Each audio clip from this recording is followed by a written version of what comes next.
준강간이나 준강제추행은 앞에 준자가 붙어 있는데요. 준자가 붙는 경우는 크게 두 가지입니다. 피해자가 의식불명 상태, 대표적으로는 만취한 경우가 있을 수 있고요. 아니면 잠이 든 상태, 두 가지 생각할 수 있겠습니다. 준자가 붙더라도 처벌은 그냥 일반적인 강간죄, 강제추행죄와 동일하게 적용이 되고요. 강간죄는 징역 3년 이상, 강제추행은 10년 이하 징역 또는 1,500만 원 이하 벌금인데요. 이런 준강간 사건이나 준강제추행 사건은 통상적으로 이렇게 모텔 등 밀폐된 장소, 차 안 같은 경우도 생각할 수 있겠습니다만, 일반적으로 CCTV라든가 사진이라든가 이런 객관적인 증거가 있는 경우가 거의 드물죠. 그래서 이 경우에는 일단 분명히 합의하에 어떤 행위가 있었는데 이게 고소장이 접수가 됐다라는 연락을 받으면 당황하기 마련인데요. 초기부터 이 경우는 직접적인 증거가 없기 때문에 앞뒤의 정황에 관련된 자료를 일단은 잘 수집하는 것이 관건이라고 할 수 있습니다. 이 자료 중에서는 일단 앞뒤에 주고받은 카카오톡 메시지라든가 또는 본인의 기억을 더듬어서 그때 당시 나누었던 대화 내용, 그리고 구체적인 어떤 장소에 대한 묘사 등이 가장 중요하겠고요. 결국은 가장 핵심적인 부분은 고소인의 진술과 피고소인의 진술을 비교를 해서 어느 진술이 좀 더 신빙성이 있고 좀 더 일관되고 신뢰도가 있느냐 하는 포인트에 따라서 나중에 무혐의가 나올지 여부가 판가름되게 되는데요. 사건 초기에 만약 고소장 접수됐다는 걸 확인을 했다라고 한다면은 조기 상담을 통해서 어떤 상황에 대한 전체적인 정리가 필요하겠고요.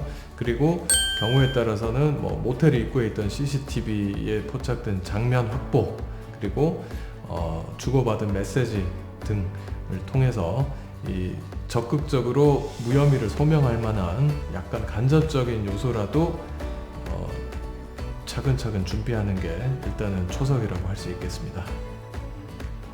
보통 이런 일 이후에 여자가 고소하기 전에 카카오톡으로 강간했냐 뭐했냐 카카오톡이 아니잖아요. 남자들은 귀찮아서 또는 미안하다, 죄송하다 이렇게 대응하는 방법이 맞는 건지, 아니면 그냥 무시하는 게 맞는 건지, 그것도 좀 이렇게 대응법이 좀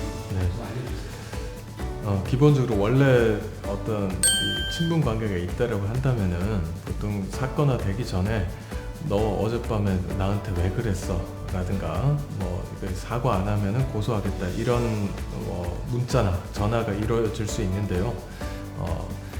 이것도 이제 상황에 따라서 아주 미묘하게 대응 방법이 달라지는데, 기본적으로는 일단 나는 분명히 그런 적이 없는데 상대방이 너 나한테 왜 그랬어? 이러면 일단 당황을 하게 됩니다. 그리고 한 명이 계속해서 뭔가 추궁을 하면 본인이 의도하지는 않더라도 일단 미안하다, 내가 왜 그랬을까 사과를 하는 경우도 있는데요.